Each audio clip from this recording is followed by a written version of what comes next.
तारीख 6/4/2022 का रिकॉर्डिंग राशिफल।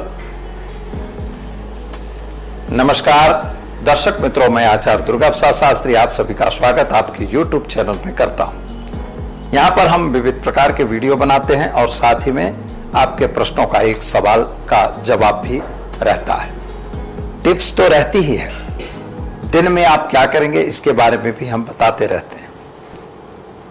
अगर आपको वीडियो अच्छे लगते हैं तो उसे लाइक शेयर कमेंट जरूर करिए। आपके सवाल हमारे व्हाट्सएप पर या हमारे कमेंट बॉक्स पे जरूर भेजिए। तो चलिए हम प्रारंभ करते हैं आज का राशिफल। तो दर्शक मित्रों, आगे हम बढ़ते हैं, जानते हैं राशि का हाल। लेकिन आज हम एक छोटी सी टिप बताने जा रहे हैं जिसका प्रयोग करने से आपको लक्ष्मी की प्राप्ति होगी और लक्ष्मी आपकी चिरकाल स्थिर रहेगी। क्योंकि यह सवाल आज सबके पास है कि लक्ष्मी स्थिर कैसे रहे। तो इस उपाय को आप जरूर नोट करिए। उपाय में बहुत बड़ी चीज नहीं है। कौड़ी जो आती है पीले कलर की 7 कौड़ी लेनी है और 7 गोमती चक्र लेने हैं, 7 कमल गट्टे लेने हैं। कमल कांकड़ी मिलती है, कमल गट्टे लेने हैं। इन्हीं को रख के उस पर एक हल्दी, काली हल्दी हो तो अच्छी है, काली हल्दी उस पर रख के और इनका कुमकुम से चंदन लगाना है और इसके बाद आपको ओम ह्रीम नमः की मंत्र जपना है। इन्हें लाल वस्त्र में बांध के अपनी तिजोरी में रखना है। ऐसा रखने से भगवती आपके घर में स्थिर होने की प्रयास करती है और वहाँ स्थिर होती है। लेकिन एक बात याद रखिए, यत्र नार्या पूज्यन्ते देवता रमन्ते तत्र। स्त्रियों की जहाँ सम्मान होता है वहाँ पर देवता लोग निवास करते हैं, यह निश्चित है। तो यह भी आपको ध्यान देना होगा। तो चलिए मित्रों, हम आगे बढ़ते हैं राशिफल पर। मेष राशि से शुरुआत करते हैं। मेष राशि वाले व्यक्तियों के कामकाज में सफलता मिलेगी। आप कोई नया कार्य जोड़ने जा रहे हैं वो पूरा होगा। नौकरी वगैरह में भी सफलता मिलेगी। संतान संबंधी जो चिंताएं थी उनमें राहत आपको मिलेगी। क्या करना होगा, तो आज हनुमान चालीसा का पाठ करके दिन की शुरुआत करेंगे, अच्छा दिन जाएगा।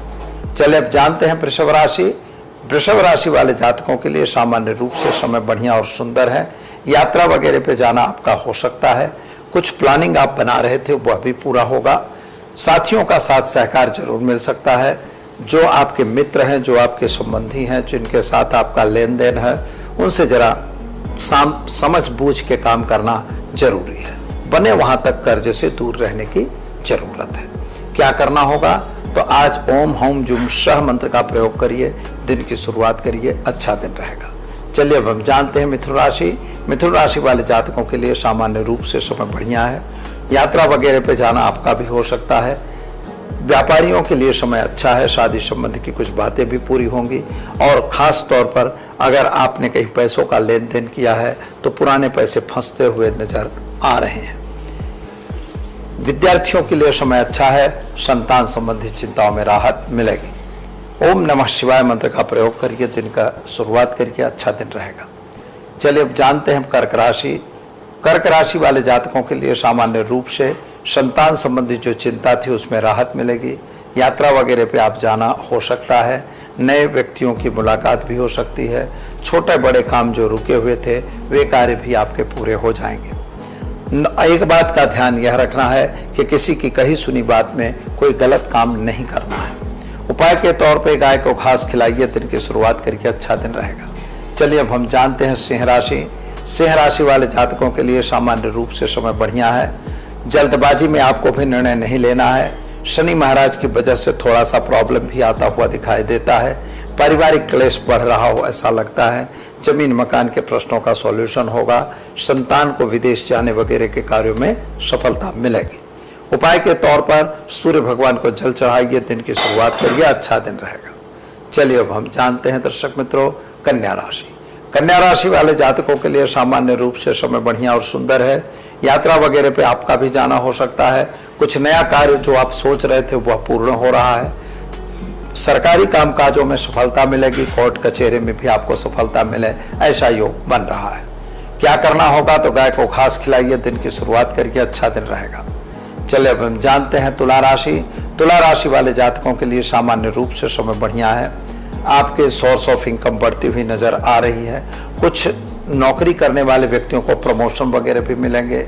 व्यापारियों को जरा सावधान रहने की जरूरत है। सरकारी कामकाज में तकलीफ पड़ती हुई नजर आ रही है।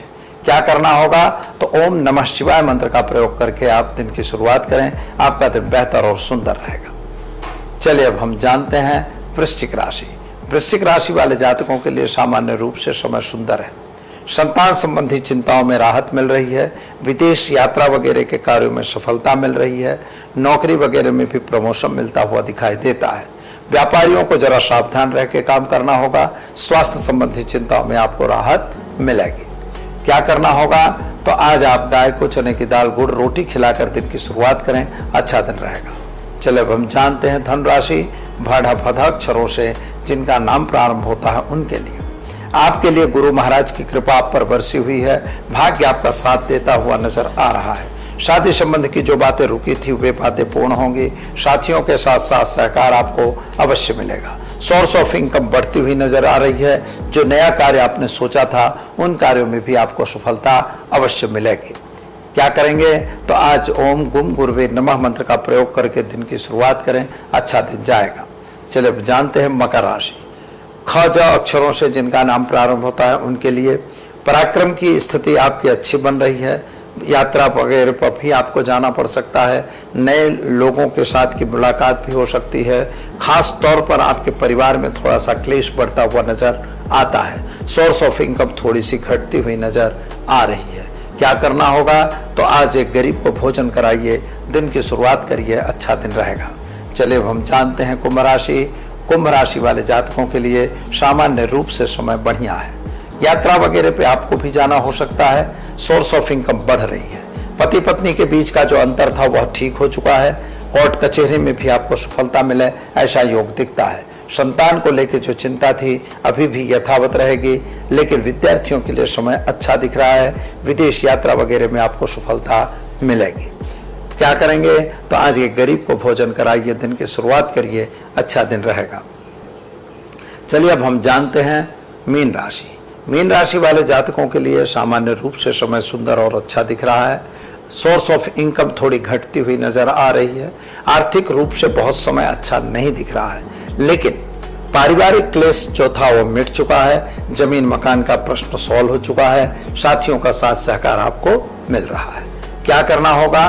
तो ओम हौम जुम शह मंत्र का प्रयोग करके दिन की शुरुआत करें, आपका दिन बेहतर और सुंदर रहेगा। तो दर्शक मित्रों, अब हम जानते हैं कि घर में अगर है वास्तु का दोष तो कैसे लक्ष्मी का होता है नुकसान। यह एक बहुत बड़ा सवाल है।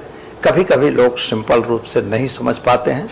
वास्तु दोष अगर आपके घर में है तो लक्ष्मी की भी नुकसान होने की संभावना बनती है।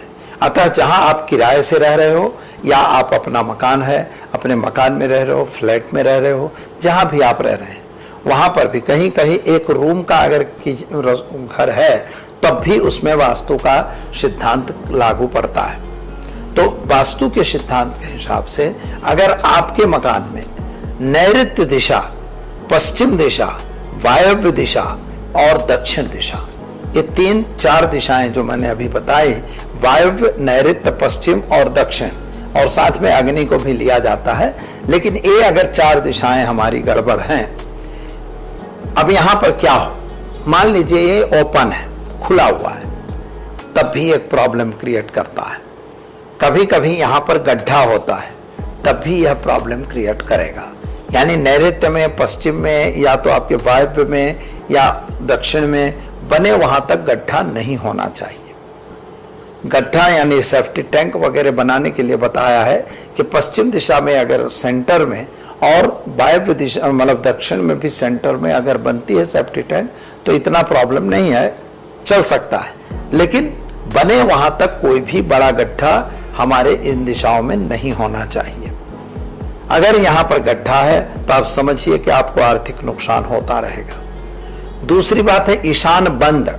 अगर ईशान बंद होता है, ईशान का मतलब हुआ नॉर्थ ईस्ट, नॉर्थ ईस्ट या ईस्ट आपका अगर बंद है तब भी आप समझिए कि आर्थिक तौर से इस समय अच्छा नहीं रहता।